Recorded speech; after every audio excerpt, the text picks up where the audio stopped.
This is Jayashree. Welcome back to my channel Pretty Dream Fashion. இன்றைக்கான video என்னென்னு பார்க்கறதுக்கு முன்னாடி நீங்கள் இப்போ தான் என்னுடைய சேனலை ஃபஸ்ட் டைம் பார்த்துட்ருக்கீங்க அப்படின்னா வந்து கண்டிப்பாக சப்ஸ்கிரைப் பண்ணிக்கோங்க. அப்படியே பக்கத்தில் இருக்கிற பெல் ஐக்கனை கிளிக் பண்ணி ஆள்னு கொடுங்க. அப்போ தான் நான் எப்போலாம் வீடியோ போகிறனோ அப்போலாம் உங்களுக்கு நோட்டிஃபிகேஷன் வரும். இப்போ நான் எங்கே கிளம்பிட்டுருக்கேன் அப்படின்னா பார்லர் தான் கிளம்பிட்டுருக்கேன். என்னோடய ஐப்ரோஸ் ரீசன்ட் டைமில் பயங்கரமாக க்ரோத் ஆகிடுச்சு. 1 month ஆகிடுச்சு நான் ஐப்ரோஸ் த்ரெட் பண்ணி. ஸோ ரொம்ப வளர்ந்துருச்சு. நார்மலாகவே எனக்கு நேச்சுரலாகவே கொஞ்சம் ஐப்ரோஸ் வந்து நல்லா திக்காக இருக்கும். ஸோ அதுதான் வந்து த்ரெட் பண்ண போகிறேன். எப்பயுமே பண்ணிக்கிட்டு இருக்க மாட்டேன். ஃபங்க்ஷன்ஸ் அப்படின்னா வந்து இந்த ஒரு வேலையை நான் பண்ணிவிடுவேன். பயங்கர பெயின், நான் செம்மையாக அழுவேன். நான் அதனால தான் அதை ஷூட் பண்ணலை. முடிச்சதுக்கப்புறம் நான் ஷூட் பண்ணிக்கிட்டு இருக்கேன். எப்படியோ நான் பண்ணி முடிச்சிட்டேன். நான் பக்கத்துலேயே நேச்சுரல்ஸ் இருக்கும், அங்கே தான் நான் எப்பயுமே ரெகுலராக பண்ணுவேன். ஃபங்க்ஷன் அப்படின்னாவே நான் வந்து பண்ணிவிடுவேன். இல்லைன்னா 15 daysக்கு ஒன்ஸ், மந்த்லி ஒன்ஸ் அந்த மாதிரி வந்து நான் த்ரெட்டிங் பண்ணிவிடுவேன். நெக்ஸ்ட்டு என்ன பண்ண போகிறேன் பிஃபோர் ஃபங்க்ஷன் அப்படின்னா என்னுடைய ஃபேஸில் இருக்கிற ஹேரெல்லாம் ரிமூவ் பண்ணுவேன். பிகாஸ் ஹேரை ரிமூவ் பண்ணும்போது ஸ்கின் வந்து பயங்கரமாக ஒரு க்ளோ கொடுக்குற மாதிரி இருக்கும். அதை நான் ரியலைஸ் பண்ணியிருக்கேன். ஃபியூ இயர்ஸாக தான் நான் வந்து இந்த மாதிரி பண்ணிகிட்ருக்கேன். எனக்கு ரொம்ப சூப்பராக டிஃப்ரெண்ட் தெரியுது. நிறைய பேருக்கு வந்து ஹேர் வந்து ஃபேஸில் நிறைய இருக்கும், இந்த லிப்ஸுக்கு மேலெலாம் இருக்கும். ஸோ அந்த மாதிரி இருக்கிறவங்க வந்து ஃபேஸில் வந்து ரேசர் வந்து பண்ணுங்கள்.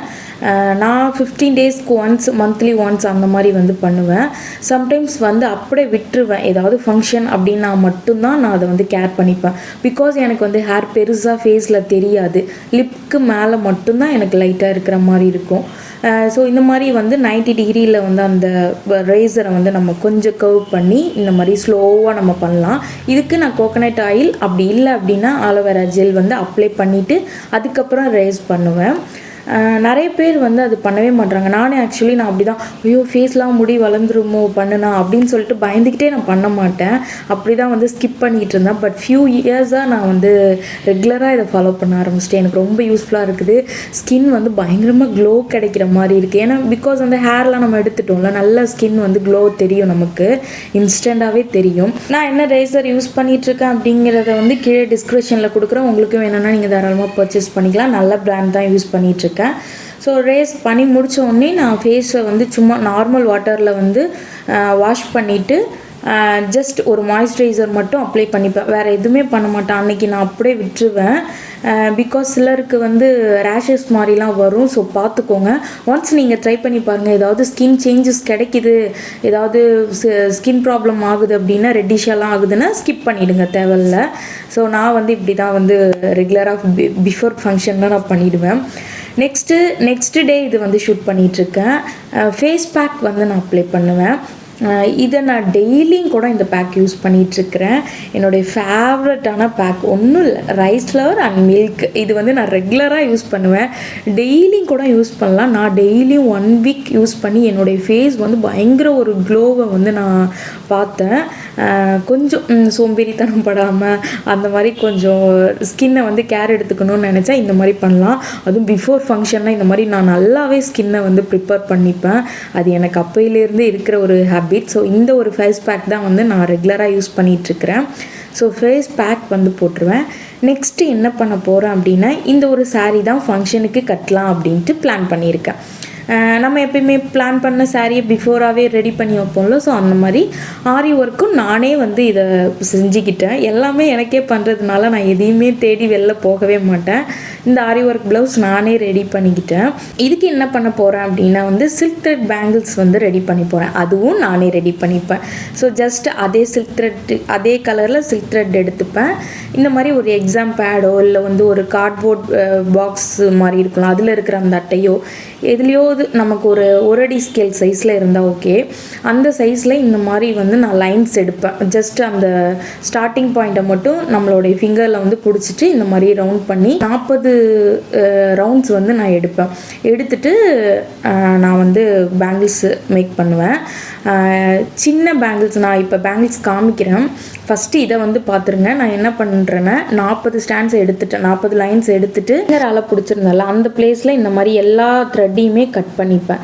கட் பண்ணிவிட்டு இதை சேர்த்து வச்ச மாதிரி நான் க்ளூ போட்டு ஒட்டிடுவேன். ஒட்டிட்டு அதை நல்லா வந்து ட்ரைலாம் பண்ண தேவையில்ல, ஜஸ்ட்டு ஒட்டிட்டு அதை ஈக்குவல் பண்ணிக்கோங்க.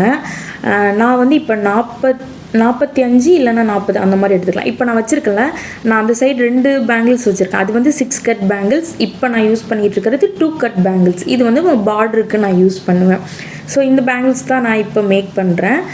இதில் வந்து இந்த மாதிரி நான் 40 லைன்ஸ் எடுத்தேன்ல, அந்த த்ரெட்டை வச்சு இந்த மாதிரி நான் பேங்கிள்ஸ் வந்து மேக் பண்ணுவேன். பேங்கிள்ஸ் வந்து எப்படி மேக் பண்ணணும்னு நிறைய வீடியோஸ் வந்து நமக்கு யூடியூப்லேயே நிறைய இருக்குது. அதை நீங்கள் பார்த்து கூட ரெகுலராக நீங்கள் வந்து உங்களுடைய ஃபங்க்ஷனுக்கு நீங்களே மேட்சிங்காக பேங்கிள்ஸ் ரெடி பண்ணிக்கலாம். இந்த பேங்கிள்ஸ் இப்போ வந்து நிறைய இடத்துல வந்து சேல் பண்ண ஆரம்பிச்சிட்டாங்க இந்த மெட்டீரியல்ஸ்லாம். அப்போது நான் இருந்தப்போலாம் நான் சென்னையில் தான் வந்து ஆர்டர் பண்ணி வாங்குவேன். பட் இப்போல்லாம் வந்து வில்லேஜ் சைடே வந்து சேல் பண்ண ஆரம்பிச்சிட்டாங்க. நான் எப்பயுமே அப்படி தான், எனக்கு ஏதாவது ஃபங்க்ஷன் அப்படின்னா வந்து நான் எனக்கே வந்து மேட்சிங்காக சில்க் த்ரெட் பேங்கிள்ஸ் வந்து ரெடி பண்ணிப்பேன். பிகாஸ் நமக்கு ஷாப்பில் போயிட்டு பேங்கிள்ஸ் ரெடி பண்ணுறதை விட இந்த மாதிரி நம்மளே பண்ணிக்கும் போது எக்ஸாக்ட் அந்த த்ரெட் கலர் வந்து நமக்கு கிடைக்கும். ஸோ அதனால் நான் இந்த மாதிரி மேக் பண்ணிப்பேன். எப்பயுமே பிஃபோர் ஃபங்க்ஷன் இந்த மாதிரி பேங்கிள்ஸும் நான் ரெடி பண்ணி வச்சுப்பேன். அதுதான் எனக்கு ரொம்ப பிடிக்கும். ஸோ இந்த பேங்கிள்ஸ் வந்து நான் இப்படி தான் மேக் பண்ணுறேன். உங்களுக்கு வந்து நான் பண்ணுறது புரியல அப்படின்னா நீங்கள் யூடியூப்லேயே சர்ச் பண்ணி பாருங்கள், இல்லைனா நான் கமெண்ட்டில் சொன்னாலும் அதுக்காக ஒரு வீடியோஸே போடுவேன். ஸோ இப்படி தான் நான் வந்து ப்ரிப்பேர் ஆகிட்டுருப்பேன் பிஃபோர் ஃபங்க்ஷன்ஸு. அப்படி இல்லை நான் வெளில ஏதாவது பேங்கிள்ஸ் வாங்கி வச்சுருக்கேன்னா எக்ஸாக்ட் கலரில் நான் அதை வந்து மேட்ச் பண்ணி ரெடி பண்ணி வச்சுப்பேன். பேங்கிள்ஸை வந்து இந்த மாதிரி சுற்றி ஃபுல்லாக வந்து த்ரெட் பண்ணி முடித்தோடனே லாஸ்ட்டு எக்ஸ்ட்ரா இருக்கிறத வந்து நான் மேலே ஃபுல்லாகவே மேலில் இருக்கிற அந்த இடத்துல வந்து ஸ்டோன்ஸ் ஒர்க் பண்ண போகிறேன். ஸோ அதனால் மேலேயே வந்து இந்த த்ரெட்டை வந்து நான் கட் பண்ணி அந்த இடத்துலையே ஒட்டிடுவேன். ஒட்டுற இடம் வந்து நமக்கு அப்படியே தெரியும் தான். நான் ஏன் மேலே ஒட்டுறேன் அப்படின்னா, நான் மேலே வந்து ஸ்டோன்ஸ் ஒட்டிடுறதுனால அது தெரிஞ்சிக்காது பெருசாக. இல்லைன்னா நான் கீழேயே கட் பண்ணி ஒட்டிப்பேன். அதாவது பேங்கிள்ஸோடைய உள் சைட்லேயே நான் வந்து ஒட்டிடுவேன். பட் இப்போ நான் ஒட்டுறது வந்து மேலேயே ஒட்டிடுவேன். எக்ஸ்ட்ரா இன்னும் கொஞ்சம் நமக்கு பிளேஸ் இருக்கும். அதுக்கு வந்து அதே மாதிரியே நம்ம வந்து 40 லைன்ஸ் இதே மாதிரியே நம்ம எடுத்துக்கணும். பட் இப்போ எக்ஸாம் பேட் 1 அடி ஸ்கேல் அளவுக்கு நான் எடுத்தேன்ல, அந்த அளவுக்கு எடுக்க தேவையில்ல. அதில் ஒரு 1/2 அடி ஸ்கேல் அளவுக்கு, அந்த மாதிரி சின்ன ஸ்கேல் அளவுக்கு கூட நீங்கள் எடுத்துக்கலாம். சின்னதாக நம்ம உள்ளங்கை அளவுக்கு கூட நம்ம அந்த அளவுக்கு கொஞ்சம் இருந்தால் போதும் நீட்டு. ஸோ அந்த மாதிரி எடுத்து இந்த மாதிரி ஃபுல்லாக நான் வந்து பண்ணி முடிச்சிருவேன்.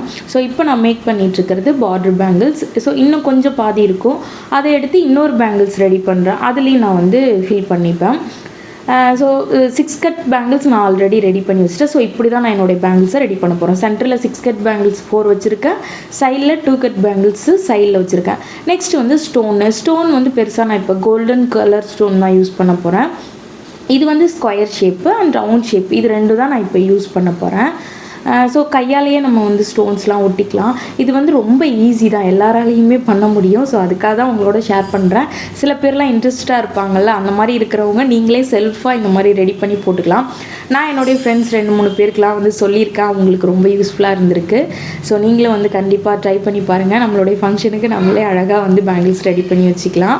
சென்டரில் யூஸ் பண்ணுற இந்த பேங்கிள்ஸில் நார்மலாக ரவுண்ட் ஷேப்ஸ் ஸ்டோன்ஸை வந்து 6 பிளேஸில் நான் சும்மா அங்கங்கே ஒட்டிப்பேன். ஸோ அதுவும் சென்டரில் போட்டால் நமக்கு நல்லா அழகாக இருக்கும். ஃபைனலாக நான் பேங்கிள்ஸும் ரெடி பண்ணி முடிச்சிட்டேன். எவ்வளோ அழகாக இருக்குது பாருங்கள். ஸோ என்னுடைய சாரீக்கு இந்த பேங்கிள்ஸ் நல்ல ஒரு மேட்சிங்காக இருக்கும். நான் இப்போ சொன்னது வந்து லைட்டாக தான் நான் சொல்லியிருக்கேன். பிகாஸ் ஃபுல்லாக நான் கிளாஸ் பண்ணேன்னா நிறைய டைம் வந்து எடுக்கிற மாதிரி இருக்கும். அதனால் லைட்டாக தான் சொன்னேன். யூடியூப்பில் நிறைய சர்ச் பண்ணி பாருங்கள் எப்படி மேக் பண்ணணும்னு, உங்களுக்கு நிறைய ஐடியாஸ் கிடைக்கும். ஸோ நான் வந்து பிஃபோர் ஃபங்க்ஷன்னா இந்த மாதிரி தான் பேங்கிள்ஸ்லாம் ரெடி, என்ன நாளைக்கு நான் யூஸ் பண்ண போகிறேனோ எல்லாத்தையுமே பிஃபோராகவே ரெடி பண்ணி வச்சுருவேன். அப்போ தான் வந்து எனக்கு ஃபங்க்ஷன் வந்து ஃபுல்லாக சாட்டிஸ்ஃபேக்ஷனாக இருக்கும். ஸோ ஃபைனலாக வந்து பேங்கிள்ஸும் ரெடி பண்ணி வச்சுட்டேன். அதை உங்களுக்கு ஷோ ஆஃபும் பண்ணிட்டேன். எனக்கு க்யூட்டாக எக்ஸாக்ட் ஷேடில் அதே மாதிரி அழகாக அந்த சாரீக்கு மேட்சிங்காக எனக்கு வந்து பேங்கிள்ஸ் கிடச்சிருச்சு. நெக்ஸ்ட் எது பண்ணுறனோ இல்லையோ இந்த ஒரு வேலையை நான் பண்ணிவிடுவேன். ஸோ அதுதான் வந்து என்னுடைய எக்ஸாக்ட் கலர் நெயில் பாலிஷ் நான் வச்சுருவேன். இப்போது பிங்க் வித்து இந்த பிக்காக் கலரில் என்னுடைய சாரீ அப்படின்னா என்னுடைய sari colour pink. So nail polish நான் பிங்க்கில் வச்சா ட்ரெடிஷ்னல் லுக்காக நான் ஃபீல் பண்ணுறேன் அப்படின்னா பிங்க் வைப்பேன். அப்படி இல்லைன்னா நான் பிக்காக் கலர், 2ல் ஏதாவது ஒரு கலர் நான் வைப்பேன். இதை வந்து நான் எப்போ இந்த வேலையை பண்ணுவேன்னா ஆன் த ஸ்பாட்டில் நான் பண்ண மாட்டேன். நாளைக்கு ஃபங்க்ஷன்னா இன்றைக்கி நைட் நான் இந்த ஒரு வேலையை பண்ணுவேன். நெயில்ஸை வந்து நல்லா ரிமூவ் பண்ணிவிட்டு அழகாக நெயில் பாலிஷ் வச்சுருவேன். நெயில்ஸ் வந்து ஆக்சுவலி வச்சுருந்தேன், இப்போ வந்து பிரேக் ஆகிடுச்சு. அது என்னுடைய நேச்சுரல் நெயில்ஸே கொஞ்சம் நீட்டாக தான் இருக்கும். எனக்கு நெயில்ஸே வளர்க்க தேவையில்ல, கொஞ்சம் நீட்டாக இருக்கிறதுனால எனக்கு இப்போ நல்லாவே இருக்கும் பார்க்குறதுக்கு. நெயில்ஸ் கொஞ்சம் நீட்டாக இருக்கிறதுனால நெயில் பாலிஷ் வச்சா நல்லாயிருக்கும். அதனால் நான் எப்பயுமே சாரீக்கு மேட்சிங்காக நெயில் பாலிஷ் நான் மறக்க மாட்டேன். சாரீ வியர் பண்ணனாலும் சுடிதார் போட்டால் கூட நான் நெயில் பாலிஷை ஸ்கிப் பண்ணவே மாட்டேன். அந்த ஒரு ஒர்க்கை நான் முன்னாடி நாளே நைட்டே முடிச்சிருவேன். நெக்ஸ்ட்டு நாளைக்கு என்ன நான் மேக்கப்புக்காக யூஸ் பண்ண போகிறேனோ அதை பிஃபோர் நாள் நைட்டே அந்த சாரீ மேலே நான் எடுத்து வச்சுருவேன். என்ன அப்படின்னா என்னுடைய காஸ்மெட்டிக்ஸு. ஸோ ஸ்கின் கேருக்கு வந்து மாய்ஸ்சரைசர், என்ன ஃபேஸ்க்கு யூஸ் பண்ண போகிறேன் அப்படின்னு நான் பிளான் பண்ணிப்பேன். மாய்ஸ்சரைசர், அடுத்து வந்து சிசி க்ரீம் யூஸ் பண்ணுவேன். அப்படி சிசி க்ரீம் அந்த ஸ்பாட்டில் யூஸ் பண்ணல அப்படின்னா நான் ஃபவுண்டேஷன் யூஸ் பண்ணுவேன். இப்போ ரீசெண்டாக ஃபேவரட்டாக எனக்கு என்ன ஃபவுண்டேஷன் இருக்குது அப்படின்னா க்ரைலானோடைய தான். இது வந்து பிரைட் பர்பஸ்க்கு வாங்கினது தான், பட் எனக்கு செல்ஃப் யூஸ்க்கு ரொம்ப எனக்கு யூஸ்ஃபுல்லாக இருக்குது. எனக்கு ரொம்ப பிடிச்சிருக்கு. ஸ்கின் டோனோட அது நல்லா வந்து மேட்ச் ஆகுது. டிஎஃப்டிங்கிற ஷேட் வந்து எனக்கு ரொம்ப மேட்ச் ஆகும். ஸோ அதனால் நான் அதை எப்பயுமே கேரி பண்ணிப்பேன். மேக்ஸிமம் ஃபவுண்டேஷன் யூஸ் பண்ண மாட்டேன். சிசி க்ரீமே எனக்கு கம்ஃபர்டபுள் தான். நெக்ஸ்ட்டு என்னுடைய eye makeup and lip makeup இதையும் எடுத்து வச்சுப்பேன். பெருசாக நான் மேக்கப் வந்து பூசெல்லாம் மாட்டேன். நேச்சுரல் ஃபினிஷோடு இருக்கிற மாதிரி தான் நான் எப்பயுமே மேக்கப் வந்து போடுவேன். அதுதான் எனக்கும் பிடிக்கும். ப்ரைடுக்கு போடுறது கூட எனக்கு அந்த மாதிரி தான் பிடிக்கும். அதனால தான் நிறைய பேர் ஓகே நல்லா இருக்குது, நேச்சுரலாக இருக்குது அப்படிம்பாங்க. பிகாஸ் எனக்கு அந்த ஸ்கின் டோனோடு போட்டால் தான் எனக்கு பிடிக்கும், ஃப்ளேவர்ஸாக. அதுதான் எனக்கு ரொம்ப பிடிக்கும். நானும் அப்படி தான் போட்டுப்பேன். ஸோ அந்த திங்ஸ் மட்டும் நான் எடுத்து வச்சுப்பேன். நெக்ஸ்ட்டு ஹேர் ஸ்ட்ரைட் பண்ணுவேன். ஹேர் ஸ்ட்ரைட்டுக்கு வந்து ஸ்ட்ரைட்னர் ஐகானிக் நான் ப்ரைடுக்கு யூஸ் பண்ணுறது தான் நானும் யூஸ் பண்ணிப்பேன். அது டக்குன்னு வேலை முடிஞ்சிடும். சப்போஸ் இப்போ காலையில் ஏர்லி மார்னிங்கே வந்து எனக்கு ஃபங்க்ஷன் இருக்குது அப்படின்னா பிஃபோர் நாள் நைட்டே நான் ஹேரை ஸ்ட்ரைட் பண்ணிப்பேன். அட்லீஸ்ட் கொஞ்சமாச்சும் அது கொஞ்சம் இதாக இருக்கும். என்னுடைய ஹேர் ரொம்ப கர்வாக இருக்கும், அது எனக்கு சுத்தமாக பிடிக்காது. ஸோ பிஃபோர் நாள் நைட்டே எடுத்துப்பேன். அப்படி இல்லை ஒரு மதிய டைமில் தான் எனக்கு ஃபங்க்ஷன் அப்படின்னா காலையில் வந்து ஸ்ட்ரைட் பண்ணிப்பேன். அந்த ஒரு ஒர்க்கை நான் பண்ணிப்பேன். ஸோ நான் ரெகுலராக இப்படி தான் ஃபங்க்ஷனுக்கு வந்து ரெடி ஆகிட்டுருக்கிறேன். இதை விட எக்ஸ்ட்ரா நான் சேர்க்கணுன்னா இன்னொன்று என்னென்னா சாரீ ப்ளீட் எப்பயுமே எடுத்துருவேன். இந்த டைம் உங்கள்கிட்ட நான் ஷோ ஆஃப் பண்ணலை, பிகாஸ் அந்த சாரீ நான் ப்ளீட் பண்ணலை, ஆன் த ஸ்பாட்டில் தான் எடுக்க போகிறேன். அது அயனிங் வந்து சரியாக வராத மாதிரி இருந்துச்சு, அதனால் ப்ளீட் பண்ணதை உங்கள்கிட்ட என்னால் காமிக்க முடியல. பட் நான் எப்பயுமே ப்ளீட் பண்ணிவிடுவேன். பிஃபோர் நான் நைட்டே ப்ளீட் பண்ணி அதை ரெடி பண்ணி வச்சுருவேன்.